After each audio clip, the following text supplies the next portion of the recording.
The most recent Stress in America survey shows that young adults aged 18 to 34 rate money as one of the top 2 major stressors.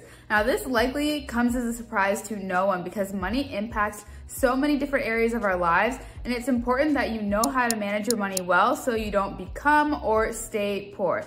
If you're new to this channel, my name is Priscilla. I'm a former accountant and CPA, and on this channel, I talk about all things related to personal finance. In this video, I want to break down 3 science-based strategies that are proven to help you save more money. I'll also leave the links to each of the studies in the description box below so you can dive in deeper for yourself if you desire. The first strategy is what I'm going to call make it emotional. So a lot of times when it comes to money, you will hear that money and emotions do not mix well. Especially when it comes to investing, you'll hear a lot of advice to leave your emotions to the side. And I think particularly in investing, that is smart advice so that you don't make rash decisions when something happens in the market. But research shows that when it comes to saving money, instead of suppressing your emotions, you actually want to embrace them. The 2019 Sentimental Savings Study found that using guided activities that activate emotional responses can improve habits around saving. The whole premise of the study was to compare 2 different approaches to teaching financial literacy. The first method was a more traditional approach where participants were shown a slideshow about personal finance topics. It covered things like the importance of saving money, how unprepared Americans are for financial emergencies and retirement, how powerful compound interest is, and various savings accounts like certificates of deposit, money market accounts, and high yield savings accounts.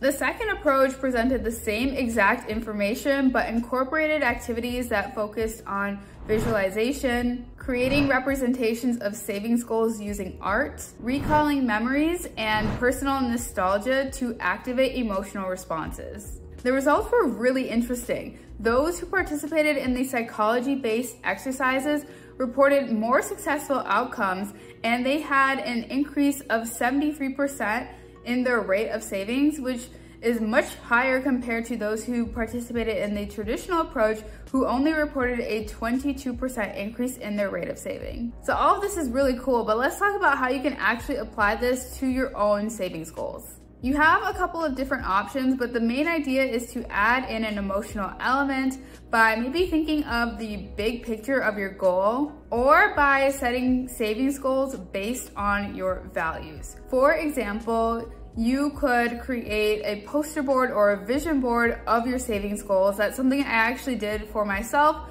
for the very first time this year, and I love it. It's been a great idea and really helpful for me. Or another idea is you can think about your savings goal and what life would really be like once you achieve that goal.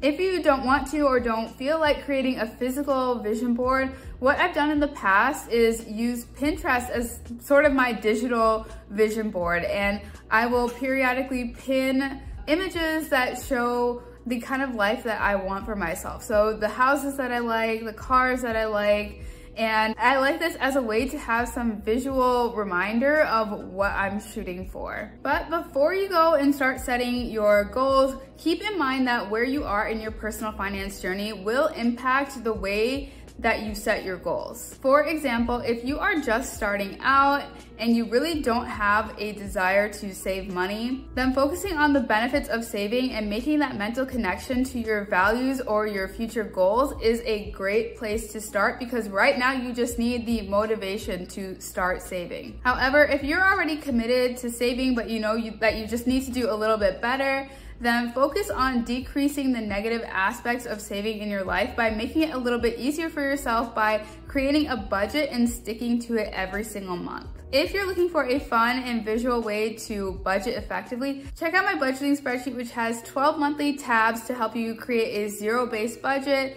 It has a tab to help you set and track your net worth goal and create sinking funds so that you can save effectively. The link will be in the description box below. The second strategy is to remove the human element through automation. According to a paper published in 2014, those who view their lives as a series of events that repeat themselves are estimated to save 78% more than those who view time linearly with a strong concept of past, present, and future. This is because people with a cyclical perception assume that their future situation will be similar to their current. And in my personal opinion, this is spot on, because if you continue to do the same things that you're doing right now into the future, why would you assume that in the future your situation will be any different, whether that be in your finances, your health, your relationships, anything in life? People who view their lives as cyclical emphasize saving now rather than putting it off for the future, because they know and understand the importance of saving for emergencies or saving for retirement.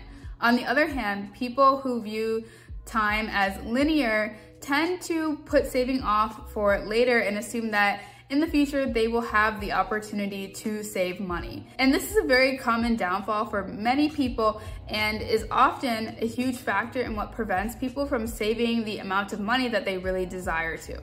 If you fall into that second bucket of people who view time more linearly, you should focus on automating your savings and just totally removing yourself from the equation. The less work that you have to do to encourage yourself to save, the better, because now all excuses are gone and everything is just happening automatically, hands off.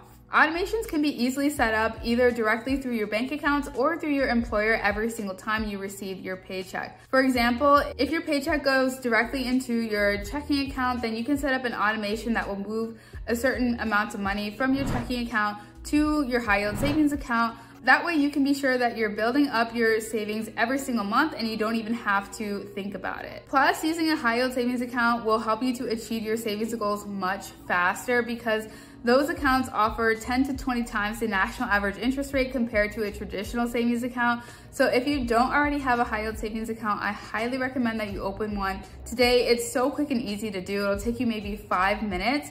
And if you're not sure of which bank you should consider, I will leave a link in the description box below to a video where I talk about the top 5 banks offering high yield savings accounts, just to help give you some options.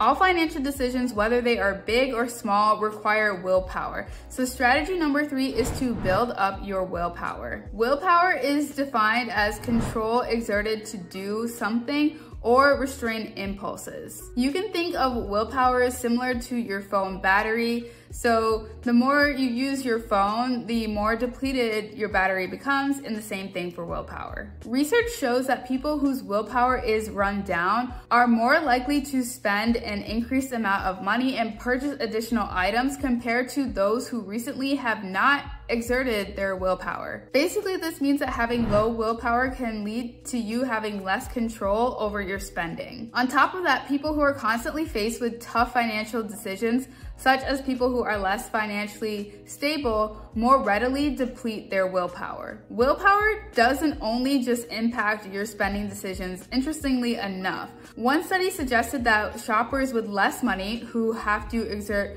more willpower than richer shoppers are less likely to resist consuming food and drink while shopping. This suggests that having to devote your willpower to one area of life can actually deplete your willpower in a completely different area of your life too. The good news in all of this is that you can build your willpower back up using this 2-step strategy. Make one financial decision at a time. So don't overwhelm yourself with decisions like buying a new home, buying a new car, starting a business, and clearing all your debt all at once. Research shows that when people are faced with multiple back-to-back decisions, willpower is easily depleted. So space out your decisions and give yourself the proper time to consider each one carefully. Number 2 is to manage your triggers. So you know yourself and your temptations. For example, if you know you're tempted to spend a lot with credit cards, then maybe step away from those for a season and focus on using your debit card or cash only. The important part here is to just stay away from your triggers until you are able to make better financial decisions. You can use these tactics to save the most money you've ever saved